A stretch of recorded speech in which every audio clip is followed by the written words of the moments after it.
This is TWiT. iTunes is dead. Long live iTunes. It's not dead. It's just been split up. So, yeah, that's okay. So finally, Apple has published, they just published today at support.apple.com, note 210200.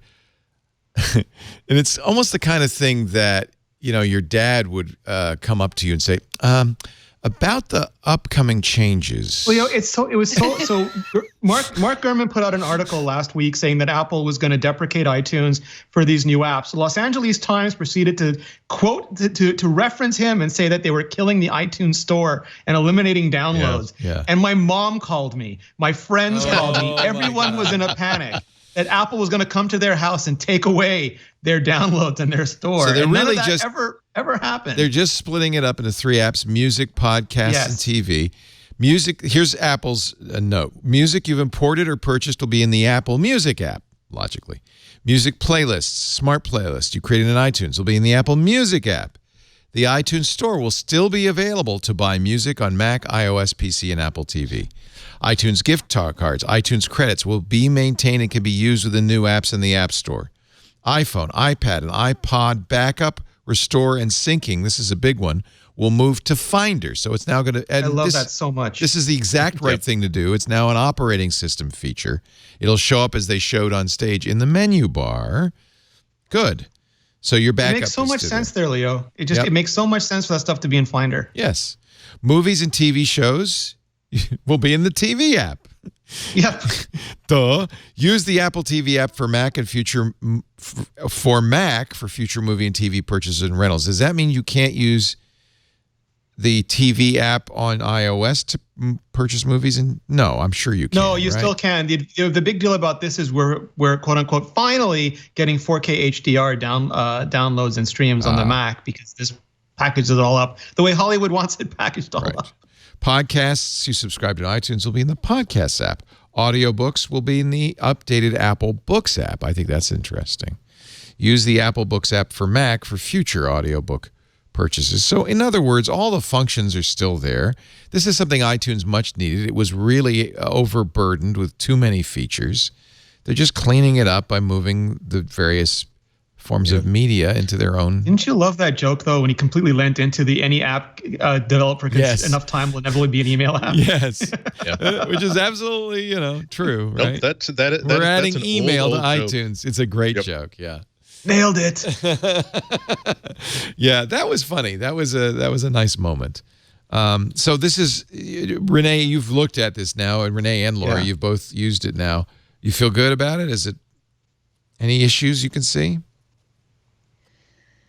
Renee, Lori? It's hard to talk about. It's hard to talk about this when it's developer beta, right? Yeah. Because you don't know what's going to happen in the end. But right. One thing that I did notice that I'm not sure how this is going to work out, but the TV app right now, you can't on Mac, you can't add apps to it. So you can't add your Hulu app to it.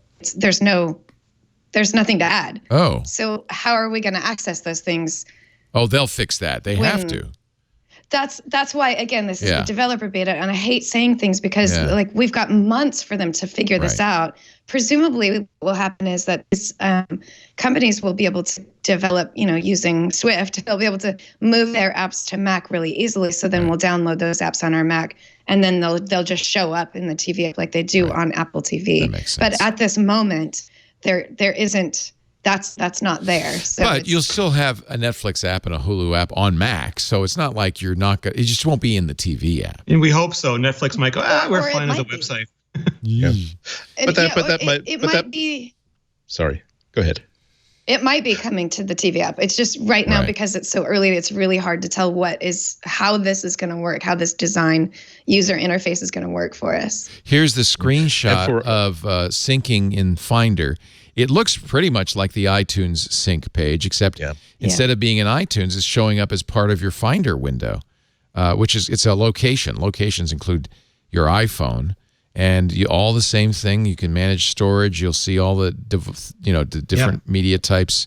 This is actually a much cleaner interface Makes so much more sense. You can back up, you can encrypt, all the things you could do before. This makes a lot of sense. People, every time, how many of us have had to go through that? People who have their first iPhone or their first iPad, God. They're just expecting, they plug it into the USB port. They're expecting to see it in the Finder somewhere, even if that little icon in the middle of nowhere. It's like, come on. Yeah, and it's like, well, first of all, you're going to need the preview. The image capture app is going to show you where the pictures are, and then this other app is going to show you where the music is. And this is much better. And by the way, there are all the tabs for the media types: music, movies, TV shows, podcasts, audiobooks, books, photos, files, and info. So there's plenty of information in that window, centralized in one spot. I don't really, Lori, maybe you watch TV on your Mac a lot. I don't know if I care that much about a TV app on the Mac. I do. Actually, when I'm working, I have a little window up in the background. Okay. So having the TV app come to Mac is a big deal, just because right now I go to Netflix and I put up a screen and I use the Pipifier to have a little, window up in the corner, or I go to iTunes and I pull a movie. So having it all in one place just means it's easier for me to just kind of jump into a TV or movie and just have it there. Because again, I don't fully watch it, but it's kind of my background noise. And so I love the idea of being able to jump in and out of all of my TV shows and movies all in one place. And also, it just makes sense. If you don't have the TV app on the Mac, everybody's going to ask you, "Where do I download the TV app on the Mac?" Because they're going to expect that. They're not going to imagine that it's not simply available. How could you not have a TV app?